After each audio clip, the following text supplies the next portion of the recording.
Bonsoir et bienvenue dans Perspective. Perspective d'aujourd'hui se penche sur l'actualité brûlante et cette actualité, vous la connaissez, c'est entre autres l'acquittement par la Cour pénale internationale de Jean-Pierre Bemba qui est président national du MLC.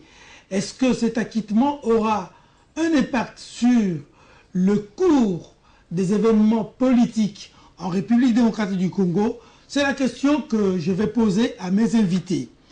Le deuxième point, ce sera ce meeting de l'ensemble. Meeting auquel beaucoup de gens ne croyaient pas. Beaucoup de personnes, en effet, croyaient que cela allait être bloqué ou interdit par l'hôtel de ville.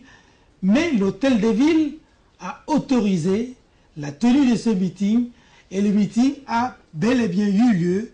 Un meeting de précision, un meeting d'orientation, un meeting de détermination si vous voulez. Enfin, vous l'avez appris également, il s'est formé sous l'initiative du président de la République le Front commun pour le Congo, une plateforme électorale pour que la majorité actuelle ainsi que les opposants qui sont dans le gouvernement forment un bloc pour être plus fort lors des prochaines élections. Pour en parler sur ce plateau, le professeur Mathieu Kalele Kabila du Front pour un nouveau type des Congolais, il est du Rassemblement, il est également membre de la dynamique de l'opposition. Bonjour et bienvenue, monsieur le professeur. Bonjour. Avec lui, monsieur Benoît Yulama, il est cadre du PPRD et communicateur de la majorité présidentielle. Bonjour et bienvenue, monsieur Benoît. Merci, monsieur Luc. Il va nous rejoindre. Lui, c'est le docteur Rodrigue Mwamba. Il est du centre, le centre de monsieur Germain Kambinga, justement. Alors, professeur, vous avez suivi l'actualité la semaine dernière. Elle était, comme je l'ai dit tout à l'heure, dominée par ce meeting de l'ensemble. L'ensemble, plateforme électorale, avec comme candidat Moïse Katumbi. Vous, en tant que politique et sociologue, comment avez-vous lu cet événement, le meeting de l'ensemble? Je me suis réjoui de constater que le meeting n'a pas été interdit. Mais il a fait suite au meeting de l'UDPS au même endroit qui n'avait pas été interdit. Sur le plan politique, on peut parler d'une avancée dans le camp gouvernemental. Parce que toutes nos activités politiques côté opposition ont été obstruées d'une façon ou d'une autre. À Sainte-Thérèse, le premier grand meeting de la dynamique à l'époque s'est terminé par l'arrestation de M. Ewanga, qui était à ce moment-là avec Kamere. Il a fait pratiquement une année en prison. Tout à fait. Le deuxième meeting sur la place Sainte-Thérèse, toujours de la dynamique, s'est terminé par des attaques de Koulouna, instrumentalisées par le pouvoir. Il y a eu des blessés, et des blessés graves. Les autres activités ont eu beaucoup de peine, que ce soit à Djili ou ailleurs, y compris ici, sur Willery. Il y avait toujours des attaques.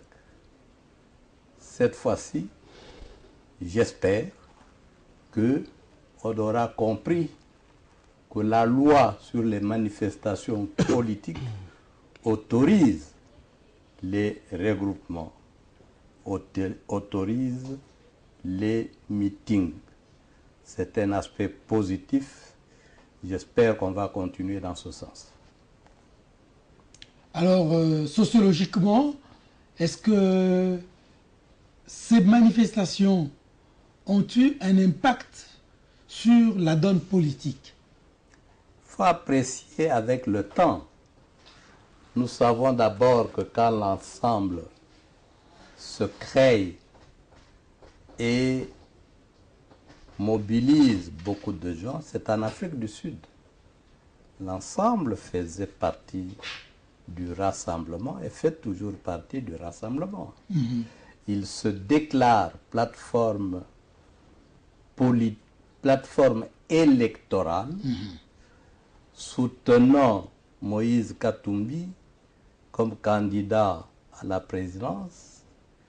Ça, ce n'est pas une nouveauté. On sait que déjà le groupe G7 avait, dès sa création, fait connaître ses intentions que son candidat sera Moïse Katumbi. Et on a eu le plaisir d'entendre par vidéoconférence M. Katumbi parler. À l'affluence, oui, il y a eu beaucoup de gens se sont rendus là-bas, comme au meeting de l'UDPS. C'est une bonne chose. On en a beaucoup parlé ici et à l'intérieur. C'est aussi une bonne chose. On continue à en parler très positivement. Alors, M. Benoît Dulama, le professeur Kalele parle d'une bonne avancée dans le chef des gouvernants et il formule le vœu que cela puisse continuer. Il dit par le passé, il y a eu des abus, il y a eu des blessés, il y a eu aussi des morts. Merci, M. Luc. J'ai suivi les statistiques qui ont été présentées par le professeur Kalele. Et je ne le partageais pas totalement, étant donné que par le passé, c'est plus l'opposition qui a violenté les bureaux de l'État, notamment le parquet général délimité et les sièges des autres partis politiques. La manifestation avait été autorisée, mais au lieu de marcher, au lieu de faire le meeting à la place privée de la marche, rien n'a été fait. Et malheureusement, il y a eu des pertes en vie humaine, principalement des policiers, ainsi que des enfants innocents totalement, qui ont été tués. J'aurais souhaité qu'en faisant ces statistiques, les professeurs commencent par déplorer des morts du côté de la police et du côté de la population innocente, qui est considéré que la majorité où le pouvoir avait bloqué, qu'il y a eu des morts, puisque c'est le pouvoir qui aurait envoyé des gens et un GD et sur Ouleri. Alors que Ouleri n'a pas un emplacement, on peut faire des meetings. Donc si c'est pour marcher, il y a des places pour marcher, mais pour faire un meeting, Ouleri n'a pas de place. Deuxième chose, c'est qu'au niveau de l'opposition, je crois que les professeurs n'arrivaient pas a dit clairement que c'est presque un échec par rapport au meeting de l'UDPS. Il y a eu moins de gens, c'est quand Katumbi apparaît que les gens sont venus voir Katumbi, suivre les gens qui sont aux alentours, qui sont sortis pour compléter un peu, malgré que les listes ont circulé, on en a parlé dans les réseaux sociaux, l'argent a été déversé, mais malgré l'argent, la population n'est pas vraiment prête à suivre M. Katumbi et son regroupement. Mais alors, professeur a parlé comme professeur, comme sociologue.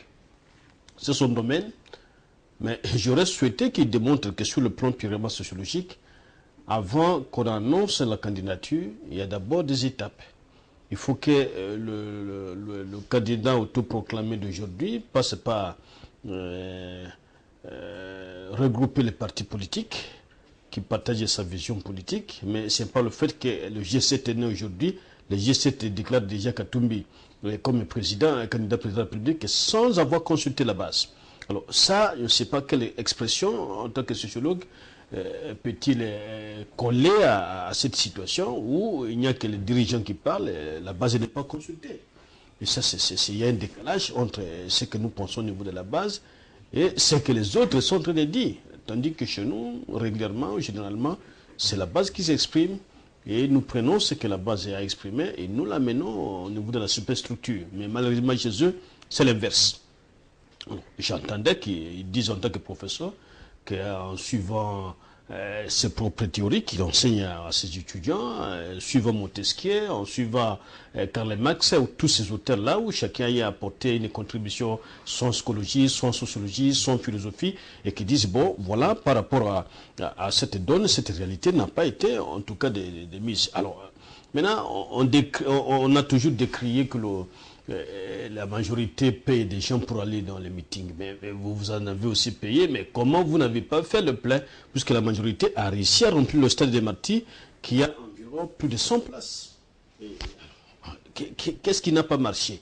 Alors, est-ce qu'on est dans une histoire où Katumbi est obligé à régulièrement se faire prendre autant de dollars? C'est vrai qu'il a ramassé l'argent qu'il n'avait pas à un certain moment. Bon, est-ce qu'il faut que cela est d'application, est-ce que cela est correct sur le plan purement politique? Et j'aurais souhaité qu'il brosse quelque chose dans ce sens-là. Mais nous estimons que la liberté a toujours été là depuis que le président Kabila est au pouvoir. On n'en a jamais. Et on n'a jamais empêché quelqu'un de marcher ou de parler. Mais le fait qu'il y a la violence dans les actions de l'opposition, et surtout vers la fin de l'année, l'hôtel de ville était par moment obligé d'arrêter le travail des partis politiques et qui avaient un caractère violent. C'est la violence qu'on refuse, puisque la violence n'épargne personne et personne n'est à l'abri de la violence. Et surtout aussi, personne n'en a le monopole. Et donc, nous devons éviter une politique tendant à détruire l'humain, détruire les biens d'autrui, ramasser les paix des mamans, entrer dans les boutiques, dans les magasins des Chinois. C'est pas là qu'il y a les meetings, c'est pas là qu'il y a le parti politique. Le parti politique, c'est d'abord un fait privé, un regroupement, un fait privé, et donc chacun de nous a l'obligation de respecter la loi pour que les choses aillent de l'avant, que violenter les gens régulièrement. Professeur Kalele, est-ce que vous avez une réplique à faire par rapport à ce que soutient M. Yulama? Oui, mais je ne veux pas me perdre dans certains de ses propos. Je regrette simplement que le noir, de manière générale, ne voit que le mauvais côté de son adversaire. Ça, c'est le noir. Même lorsque vous programmez une conférence, vous invitez les gens, ils ne vous ont même pas encore entendu parler, nous allons le clouer. Ça, c'est l'esprit noir. Au lieu de reconnaître qu'il y a eu meeting, je ne vois pas pourquoi le noir Yolama doit s'enliser dans cette histoire-là pour dire non, le meeting a échoué. Katumbi a distribué de l'argent. Je crois que c'est quelque chose qui est dans notre ADN. Est-ce que moi, j'avais intérêt comme opposant de dire que coup de chapeau au pouvoir parce qu'il a laissé faire? C'est objectif. Tout le monde a vu qu'il a laissé faire par rapport à ce qui se passait dans le passé. Cette histoire de Willery, ça vient d'où? Nous avions demandé un meeting. J'ai été dans la commission, dans la délégation de l'opposition, envoyé pour rencontrer M. Kimbuta et à l'époque M. Kanyama. Nous avons discuté, y compris de l'itinéraire. On nous dit, vous ne prenez pas le 24 novembre, mais vous prenez Willery, votre meeting, vous le tiendrez, il y a un petit stade de football ici, dans les environs. Vers Mamayemo. Oui. C'était convenu avec le pouvoir. ordre était donné. Nous arrivons à la hauteur des handicapés ici. Pour bifurquer vers Mamayemo, on nous attaque. Ça, c'est une réalité. Qu'il y a eu des manifestations, on a incendié la permanence de l'UDPS, on a brûlé les gens dedans. Ça s'est passé. On n'a pas vécu ça la dernière fois. Que les Martin Fayoulou ont attrapé des obus. Tout le monde a vu ça. Quand on dit, cette fois-ci, ces genres d'histoires ne se sont pas passés, c'est positif. Est-ce qu'on a vraiment besoin de dire, non, ce n'est pas comme ça, il fallait condamner. Oui, je dis, c'est dans l'ADN du nègre. Et je pense que si nous continuons comme ça, nous n'allons jamais progresser. L'adversaire, quand il a tort, on le condamne. Mais quand il pose des actes positifs, on les reconnaît. Et on va de l'avant en l'encourageant à aller de l'avant. L'affaire de l'argent, il vient faire quoi? Parce que à la majorité, c'est toujours la corruption. Quand Katumbi était à Lubumbashi gouverneur, c'était le meilleur gouverneur. Tout le monde défilait là-bas. Il était le Père Noël.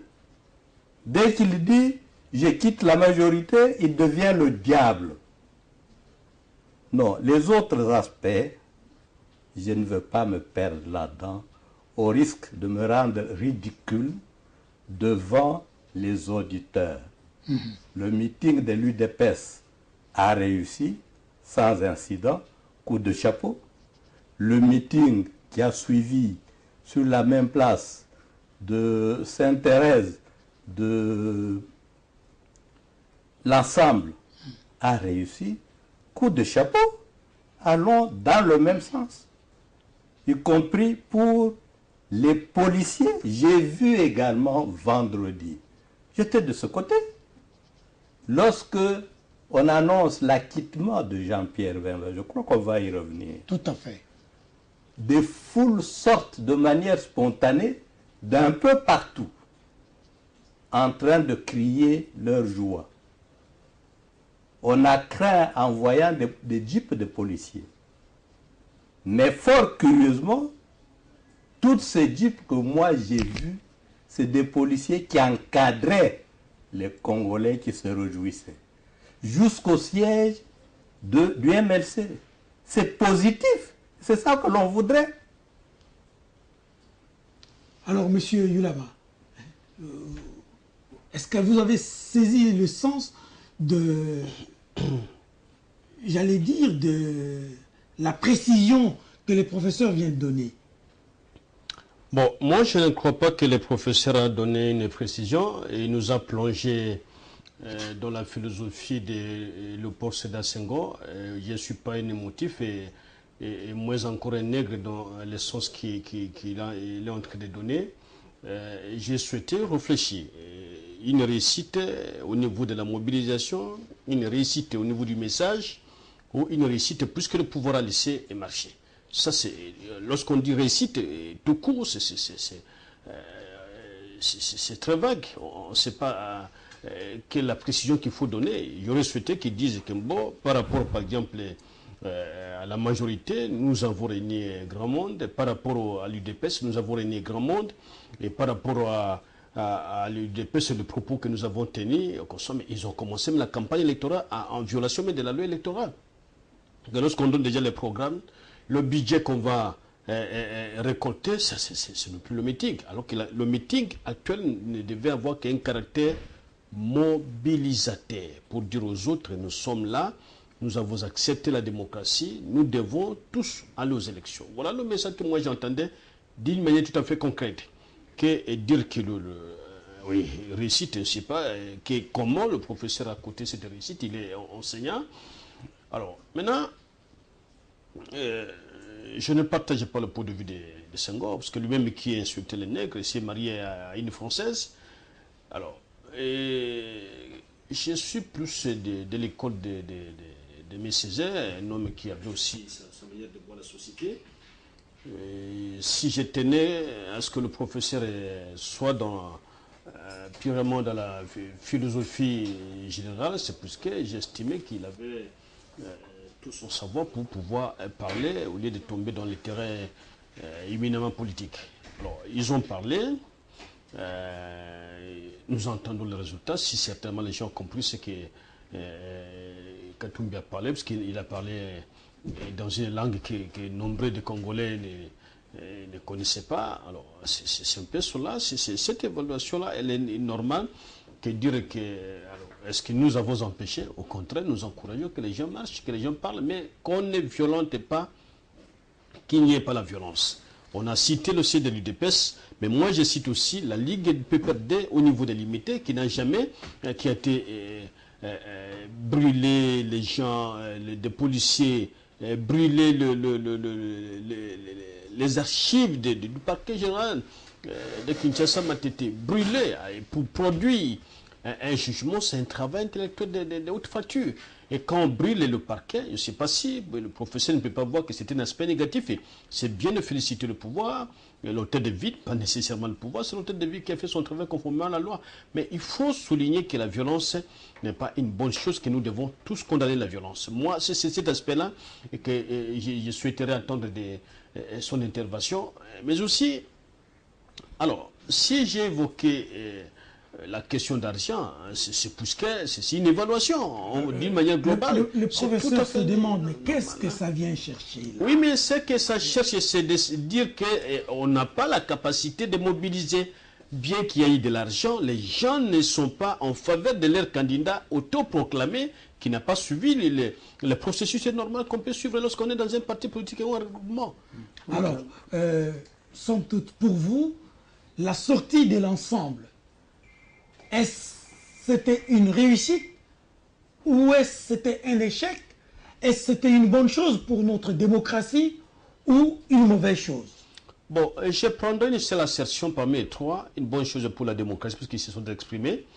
Et on a démontré à l'opinion que ce n'est pas ce qu'on croyait, que Katumbi était trop populaire à Kinshasa. Il dit ceci, cela, il n'est qu'à la recherche d'une popularité. Il n'a pas encore la popularité, il n'en a pas encore, bien qu'il ait dépensé autant de millions de dollars, il n'a pas encore la popularité, puisque quand quelqu'un assure déjà les transports, il a l'obligation d'arriver sur le lieu du rendez-vous. Mais lorsque les gens n'arrivent pas, cela démontre amplement qu'il n'est pas populaire et qu'il n'a pas la popularité que certains médias occidentaux lui font coller tous les jours. Mais j'ai noté dans cet aspect des choses que si j'en ai aussi évoqué, c'est plus que les journalistes congolais, vous qui faisiez le créateur des opinions, vous avez aussi analysé les effets de ce meeting. Et cela est tout à fait normal. Et dans les cas de purement politique, que j'analyse sans pour autant méconnaître qu'ils ont été là. Ils étaient là. Tous les anciens qui ont été avec nous, qui ont quitté la majorité, je les ai vus. Et j'ai été même avec un ici, d'un autre parti, qui était avec nous, qui était là. Alors, voilà, c'est comme ça que moi j'ai raisonné. Rien du nègre, rien du Congolais.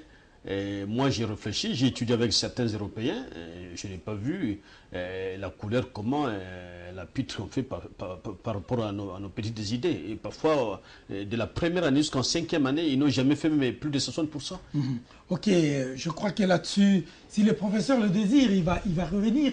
Mais vous avez dit quelque chose de fondamental, dont j'ai entendu parler également dans les rues de Kinshasa, l'accent du Lingala de Moïse Katumbi. Je crois que c'est de cela dont vous avez parlé tout à l'heure.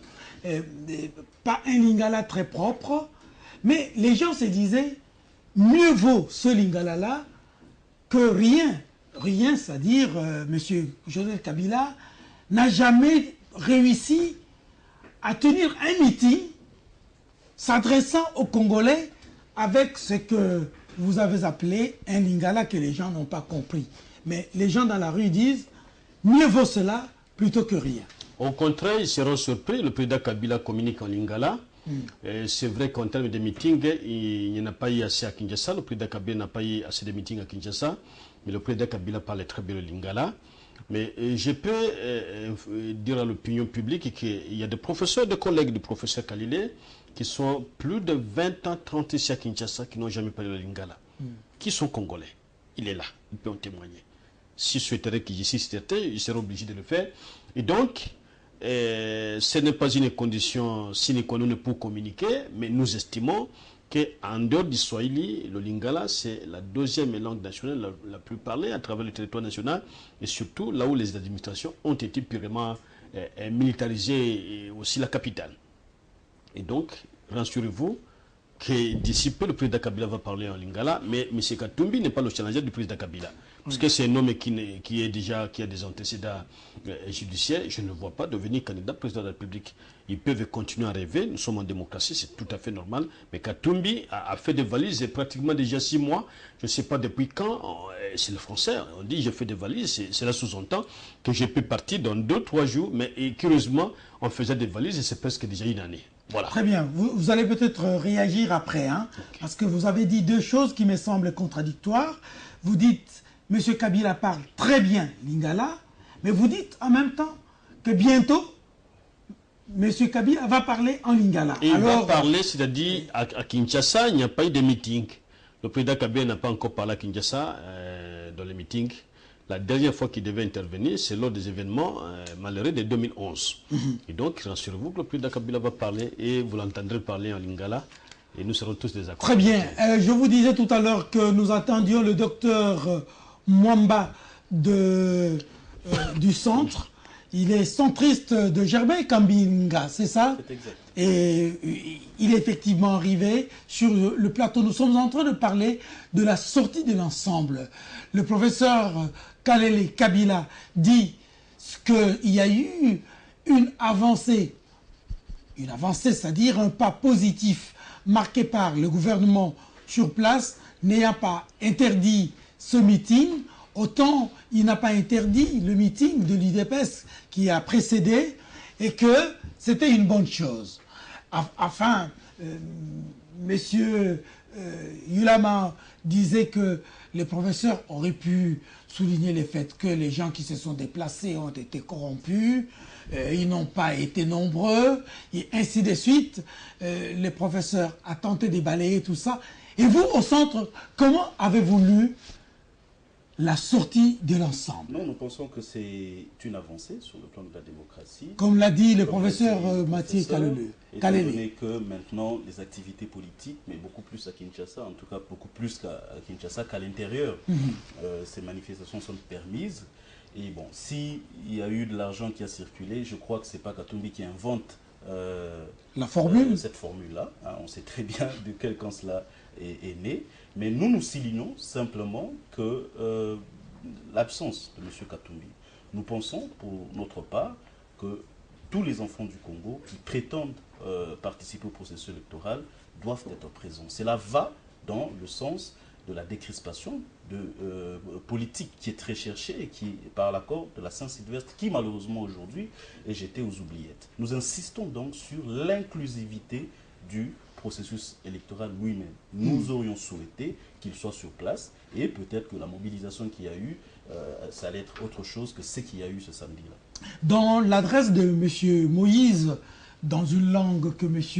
Yulama qualifie de méconnue, d'indicible, d'inintelligible par les Quinois, Katumbi appelle à l'unité de l'opposition pour atteindre l'alternance. Est-ce que ce message-là, vous l'avez bien capté? Est-ce que ça peut être un message mobilisateur sur la scène politique? Écoutez, je note d'abord qu'il a essayé. Il a essayé de parler en lingala. Parce qu'il y a très peu, je crois que ça a été très bien souligné ici, il y a des grands professeurs d'université qui malheureusement ne parlent pas toutes les 4 en langue nationale. Il y en a 4. Le Congo, c'est quasiment le seul pays où il y a 4 langues nationales, alors que plusieurs nations, on a généralement une seule langue nationale. Donc on ne peut pas reprocher à Moïse Katumbi d'avoir mal parlé en lingala, au moins il a essayé. Donc À partir de ce moment-là, nous ne trouvons rien à redire. Mais simplement, je pense que le message de Moïse Katumbi, c'est lui de l'unité de la classe politique. Nous avons commencé à le prêcher depuis très longtemps.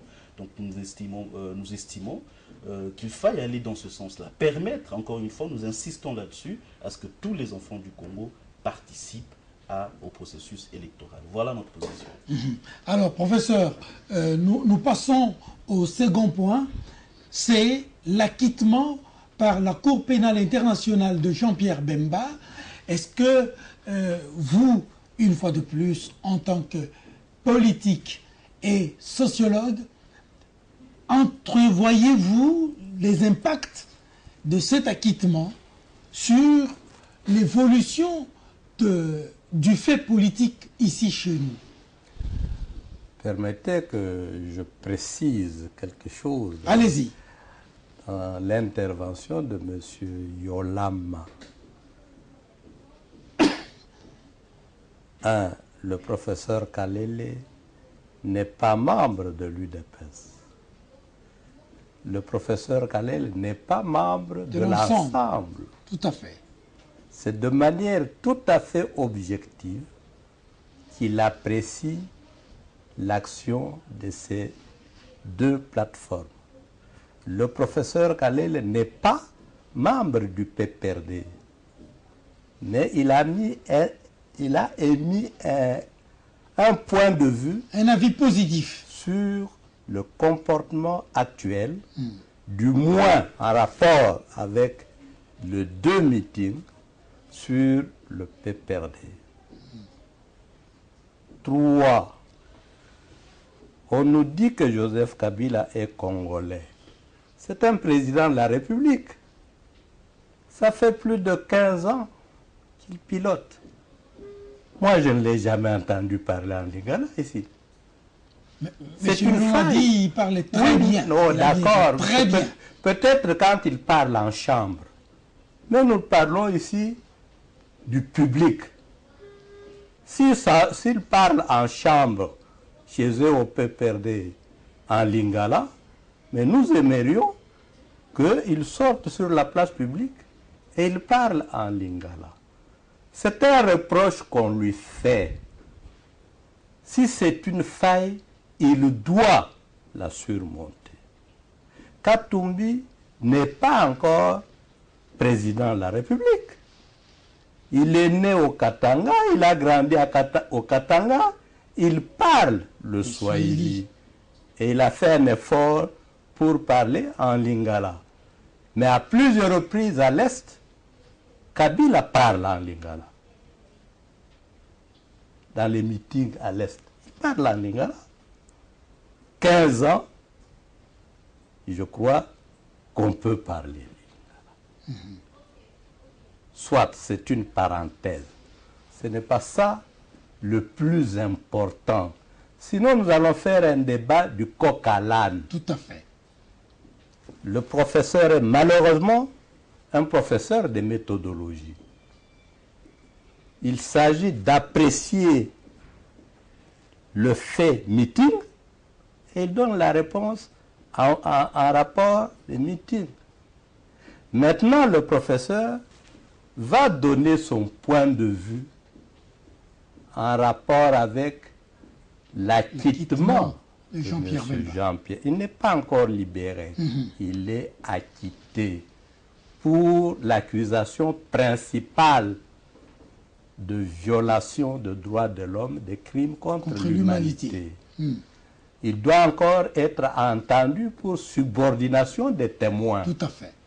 Nous souhaitons que là aussi, on l'acquitte parce que ses collaborateurs, Babala et son avocat Kilolo, sur le même dossier, ont déjà été acquittés. Ils sont en liberté. Notre souhait, c'est qu'ils partent, qu'ils soient lavés de cette affaire-là. Maintenant, l'acquittement, je m'en réjouis. Et très fort.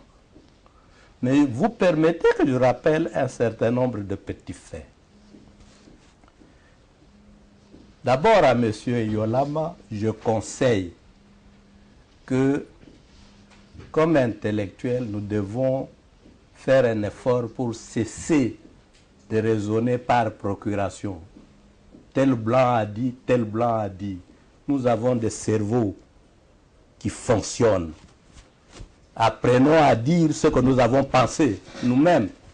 Pas des Senghor, pas des histoires comme ça. Mais nos cerveaux à nous servent à quoi? Et le prof a écrit beaucoup sur ça. En ce qui concerne les faits que je voulais rappeler concernant Jean-Pierre Bemba. Je ne suis pas du MLC. Je ne suis pas non plus de l'Équateur. Mais je sais qu'on a organisé à Lemba, avec le professeur Léon de Semoulin, le professeur Nyabirungu, le Paul Madidi, pour le compte de la CPI. Mon point de vue était la CPI, le Fonds monétaire international, la Banque mondiale, la Banque africaine de développement, non, BAD, le Commonwealth, la francophonie, c'était des institutions néocoloniales. Il a manqué une sur le plan juridique. On nous a créé la CPI pour régenter les Noirs. Ça a été fait. Le deuxième fait, j'ai été dans la délégation de l'opposition qui a rencontré dernièrement Madame Bensouda. On a parlé, elle s'est énervée, on a fini par lui dire, Madame, dans cette salle-ci, il n'y a plus un seul Congolais qui fait confiance en la CPI. C'est bien d'être venu, nous vous souhaitons un bon retour. Nous serions très heureux de constater que vous ne reviendrez plus dans ce pays. C'est ce que vous lui avez dit. On le lui a dit en face. Maintenant, regardez ce qui arrive là-bas. On condamne un monsieur pour 18 ans de prison. Crime contre l'humanité, sous ça, on démontre, etc. 10 ans après, la même institution dit non, monsieur, vous êtes lavé, rentrez. Si dans l'entretemps il était déjà mort, qu'est-ce qu'on aurait fait? On dit mieux vaut tard que jamais. Déjà en Côte d'Ivoire, vous avez vu que les gens de Gbagbo avaient infiltré cette CPI-là jusqu'à avoir des échos sonores, des témoignages fabriqués. Je crois que la CPI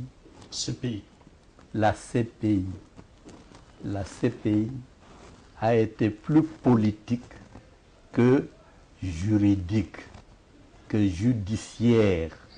C'est un problème de règlement de compte. Et ceux qui l'ont condamné, et ceux des présidents africains qui proposaient de sortir de cette histoire-là, ont maintenant officiellement raison contre les amis de Yolama, qui était aussi un temps mon ami. Il ne l'est plus, hein? Non, bon, on reste encore amis. Je prie encore. Je vais prier ce soir pour lui. Ah, d'accord. Alors, docteur Rodrigue, il y a d'aucuns, que ce soit en République démocratique du Congo ou ailleurs, qui affirment que la CPI exhale le parfum politique et que comme l'a dit le professeur Kalele tout à l'heure, que cette instance judiciaire est au service du néocolonialisme. Permettez-moi d'abord, Monsieur Luc, de dire que le centre, notre famille politique et son président, l'honorable Germain Kombinga, se réjouit de la libération de Jean-Pierre Bemba. Il n'est pas encore libéré. De son acquittement. De son acquittement. On espère très bientôt qu'il sera libéré de retour dans son pays, étant donné que lui-même a été porte-parole du MLC pendant que celui-ci était en exil, puis est allé à la CPI avant, bien sûr, d'assumer le destin de son propre mouvement politique. Maintenant, je pense que l'acquittement de M. Jean-Pierre Bemba a un double impact. D'abord par rapport à la CPI, parce que la CPI est un peu sabordonnée maintenant qu'il y a acquittement de M. Jean-Pierre Bemba sur des crimes qu'il n'a pas commis. On l'a arrêté alors que M. Bozizé, qui était le commandant en chef des troupes à l'époque, n'a même pas été inquiété une seule fois par celle-ci. Donc, nous pensons, oui... Ni Patassé. Ni même Patassé, d'ailleurs. Donc, nous pensons que oui, cette CPI est beaucoup plus politique que judiciaire, comme l'a dit le professeur, et que il est grand temps, pas que nous puissions la quitter, mais qu'elle soit réformée pour qu'il n'y ait pas à l'avenir des procès ou des règlements de compte, comme on le dit. Mais nous pensons aussi que l'acquittement, et nous espérons le retour de Jean-Pierre Bemba, aura un impact sur la scène politique interne ici au Congo, et nous pensons que ça rendra le jeu politique ou même les futures élections intéressantes, et nous attendons de pied ferme sa venue au Congo. Alors, que pensez-vous de ceux qui disent que l'acquittement de Jean-Pierre Bemba est plus politique que judiciaire? Selon cette opinion, on aurait dit que Kabila, à qui on a dit que deux mandats suffisent, n'a pas été attentif à ces discours-là, et alors lâchons les chiens, et les chiens, c'est Jean-Pierre Bemba. Non, je pense que c'est un discours fantaisiste, parce que jusque-là, ni Joseph Kabila, ni la Constitution n'a été modifiée. Je crois que Joseph Kabila lui-même n'a jamais dit qu'il allait être candidat à sa propre succession, ni même qu'il allait modifier la Constitution pour se maintenir au pouvoir. Donc c'est trop fantaisiste que de penser que voilà, Jean-Pierre Bemba est libéré. Pour ça, on peut aujourd'hui analyser les choses de plusieurs manières. Jean-Pierre Bemba venant, je crois que ça ferait beaucoup plus le jeu de la majorité parce qu'il émettrait les voix à l'opposition dans le cas où il était candidat. Donc on peut aussi réfléchir comme ça. Alors dire que voilà, c'est un chien lâché pour punir une autre personne, c'est trop fantaisiste. Nous ne partageons pas cet avis-là. Rapidement, monsieur Ulama, Jean-Pierre Bemba acquitté. Comment vous avez reçu ça, vous, à la majorité présidentielle? Oui, et l'opinion doit rapidement retenir que le président Kabila est parmi de rares citoyens congolais qui a eu donné même financièrement, donc les ressources financières à la famille Bemba. Si certains ne sont pas au courant, je suis dans l'obligation de dévoiler cela, et pas flatter, et dévoiler cela. Et si le sénateur Jean-Pierre Bemba n'a jamais été invalidé, sur le plan purement politique, il y a eu le concours de la majorité présidentielle. Ce qui fait qu'il est là, alors que d'autres ont été déjà invalidés, pendant qu'ils sont même en liberté. Donc, c'est quelque chose que nous avons salué. Mais contrairement à ce que pense le professeur Kalele, je n'ai jamais été tendre envers les institutions internationales. Ça, vous le savez très bien. Ni le FMI, ni la Banque mondiale. J'ai même essayé des articles contre Al Gore, en quoi cela servirait, puis d'être le seul fait que nous parlons la langue française et nous imposer par les autres. Mais qu'est-ce que la francophonie a mené au Congo? Alors que la francophonie a même joué un mauvais rôle dans le processus électoral actuel, si vous ne le savez pas. Puisqu'on ne peut pas tout révéler, mais je crois que l'acquittement de Jean-Pierre Bemba ne fait aucun problème. Vous avez suivi Messa Tundou, c'est notre porte-parole. Il a donné le point de vue officiel de la majorité présidentielle. Nous n'avons aucun problème avec le sénateur Bemba. Et d'autres ont profité pour envoyer des différents messages. Ils sont partis après, pendant que la majorité était avec le sénateur Jean-Pierre Bemba. Et s'il écoutait les conseils qui lui avaient été donnés à l'époque, peut-être le sénateur Bemba ne serait pas dans cette situation où il a pratiquement perdu inutilement 10 ans en prison. C'est inacceptable. Et c'est l'Union africaine qui a demandé que tout le pays africain quitte la CPI, bien qu'en retard, mais je crois que c'est une motivation de plus pour que tous les Africains qui sont unis dans ces regroupements qu'on appelle l'Union africaine, dans cette institution, que les Africains quittent la CPI et pratiquement la CPI sera vide. Et nous pensons aussi que contrairement aux équilibres politiques, je crois que le retour de Jean-Pierre Bemba risque d'effacer certains. Puisque à Kinshasa, les gens s'appuyaient sur le vote d'abord était ethnique, tribal et même communautaire. Donc cet équilibre-là sera totalement rompu. Et nous risquons de voir, au cas où il serait totalement acquitté et libre, M. Bemba pourrait prendre la tête même de l'opposition, puisque les autres sont ceux qui sont. Bon, ils sont plus en Europe, et en Belgique, en France, aux États-Unis, alors que nous avons des bases à travers le territoire national. Et donc, ceux qui pensaient peut-être d'une manière sans conviction que le président Kabila, la majorité était impliqués dans l'arrestation de Jean-Pierre Bemba doivent se détromper, parce que le président Kabila, après sa victoire sur Jean-Pierre Bemba, il est parti visiter le sénateur Jean-Pierre Bemba chez lui. Et à l'époque, il n'était même pas encore sénateur. Il a visité avec humilité. Il avait même proposé de travailler avec lui pour l'intérêt supérieur de la nation. Malheureusement, il n'a pas entendu cela. Il s'est confié à la MONUSCO, qui a joué le rôle de la police et qui l'a accompagné jusqu'à l'amener. Alors maintenant, un problème encore, Katumbi autant de passeports, à la CPI, Jean-Pierre Bemba identifié avec autant de passeports de nationalité. Bon, c'est un nouveau débat. Oui, mais nous estimons qu'il est libre de revenir dans son pays. Nous allons l'accueillir. Autant nous l'avons battu en 2006, autant nous le battrons en 2018 s'il devenait candidat président de la République. Très bien. Retirez une question parmi celles qui vous sont... D'accord. Professeur, vous tirez aussi une question, mais vous donnez votre point de vue en quelques secondes seulement par rapport à la constitution du Front commun pour le Congo avec comme autorité morale le président de la République. Professeur. Bon, je veux dire que bien que professeur d'histoire aussi, j'ai la nette impression que M. Yolama, pour des raisons de la cause, veut déformer l'histoire. Il y a eu une guerre dans cette ville. Les soldats de Kabila contre les soldats de Bemba dans cette ville.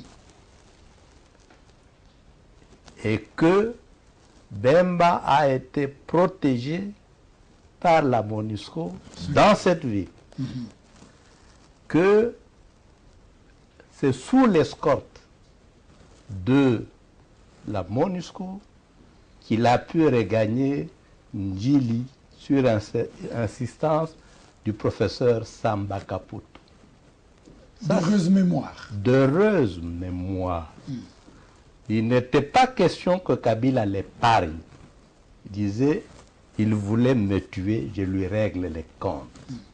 Ça, c'est la vérité historique. Maintenant, qu'on se repente, c'est une bonne chose. Mais d'ailleurs, comme homme politique, vu la stature de Bemba, nous nous serions attendus à ce que c'est Kabila qui prononce officiellement, à la face de la nation, la joie des Congolais à l'acquittement de Bemba. Il ne l'a pas fait. Atundu n'est pas l'égal de Bemba sur le plan politique. Un autre homme d'État aurait fait tout à fait autre chose. Je ferme la parenthèse. Allez-y rapidement parce que le temps nous est compté, on est arrivé à la fin. Oui. La question, c'est si l'actuelle majorité remportait les élections en 2018, il n'y a pas de problème. Il n'y a pas de problème. Que deviendrait le Congo pour vous? Non, ce dont on discute, ce n'est pas un problème de famille politique. Eux peuvent remporter les élections. Yolama peut remporter les élections. Le débat n'est pas là. Le débat, c'est que on ne veut pas voir Joseph Kabila à un troisième mandat. Mais sa famille politique, si elle remporte dignement, légalement, dans la transparence, les élections, le Congo va continuer à fonctionner. Et on dira celui qui va remporter, félicitations, messieurs. Merci. Docteur. Merci beaucoup. La question, c'est que doit faire l'opposition politique pour atteindre l'alternance en 2018 ? Je pense que je donnerai la même réponse à toutes les familles politiques. J'entends ici la majorité, l'opposition et même au centre. Je pense qu'au-delà de toutes les supputations qu'il y a par rapport à une candidature commune de l'opposition, c'est plutôt que l'homme politique en général doit changer son engagement en politique. C'est-à-dire qu'il faudrait que l'on s'engage politiquement pour œuvrer au bien-être du social des Congolais. Je pense que c'est comme ça seulement que nous pouvons, en principe, je pense, séduire cet électorat qui nous attend pour 2018. Et je crois que ceux qui le feront, ceux qui embrasseront cette voie-là, gagneront les élections en 2018. Le front commun pour le Congo, que le chef de l'État crée, est-ce que ça ne fragilise pas l'opposition d'après vous? Non, je pense pas, parce que l'opposition elle-même était déjà fragilisée avec l'accord de la Saint-Sylvestre, qui était un mort-né, nous l'avions dit depuis le début. Et aujourd'hui, qui est un front commun, je ne pense pas que ça fragilise l'opposition. Ce qui fragilise l'opposition, c'est sa division. Maintenant, nous pensons qu'avec le front commun, nous enterrons encore plus l'accord de la Saint-Sylvestre et nous brouillons l'avenir du processus électoral. Monsieur Yulama? Oui, et si Katumbi s'est coalisé avec Jean-Pierre Bemba, Adolphe Muzito, Kamere et Fayoulou, ça ne nous dit absolument rien. Unis ou divisés, nous battrons l'opposition. Et rassurez-vous, le candidat président de la République et qui va sortir de la majorité présidentielle, qui est connu de l'opinion publique, va battre cette opposition qui est désorganisée, mais qui ne fait que du tourisme en Europe. Nous la battons, et à tous les niveaux. Et rassurez-vous, il termine le temps en Belgique, aux États-Unis et en France. C'est pourquoi vous avez créé le Front commun pour le Congo. Tous ceux qui ont la passion du Congo travailleront avec le président Kabila, mais le professeur Kaldi, il peut travailler avec le président Kabila. Il n'y a pas de problème. Quand vous dites travailleront avec Kabila, donc Kabila va remplir. Le président Kabila a une coalition et le président Kabila, la coalition qui gagne avec le président Kabila va diriger avec sa coalition ce pays. Troisième mandat. Donc, vous parlez du troisième mandat. Bon, ça c'est l'expression qui a été utilisée par le professeur. Il ne sait pas, il faut parler de troisième mandat, mais s'il faut parler droit, donc c'est le deuxième mandat, puisqu'il y a eu une restructuration au niveau des taux des élections. Et comme ce n'est pas le débat du jour, mais comme ce n'est pas le débat du jour, je crois qu'il y aura un moment où nous allons faire cela. Et alors, si Katumbi estime qu'il a vécu dans les pénaltys, nous estimons que lui qui a vécu dans les pénaltys pouvait nous hériter de la politique. Mais il n'y en a jamais eu de faux. D'accord. Mais sinon, nous battons Katumbi. Mais alors, est-ce qu'il sera candidat? C'est la grande question aussi. Saluez-vous. Voilà. Saluez-vous. Heureusement que vous arrêtez parce qu'il gâchait déjà l'émission. Ça s'était bien passé jusque-là. Merci, docteur. Est-ce que vous avez vraiment... Est-ce que c'est nécessaire de toujours flatter Kabila? Je n'ai jamais flatté, mais j'ai dit des vérités. Nous partageons les convictions de président Kabila. Nous formons la communauté idéologique. Merci à vous trois d'avoir répondu à mon invitation. Et merci également à toute l'équipe technique qui nous a accompagnés et nous a permis de parvenir jusqu'auprès de nos nombreux téléspectateurs à qui nous disons merci sincèrement. Au revoir et à la prochaine À la occasion.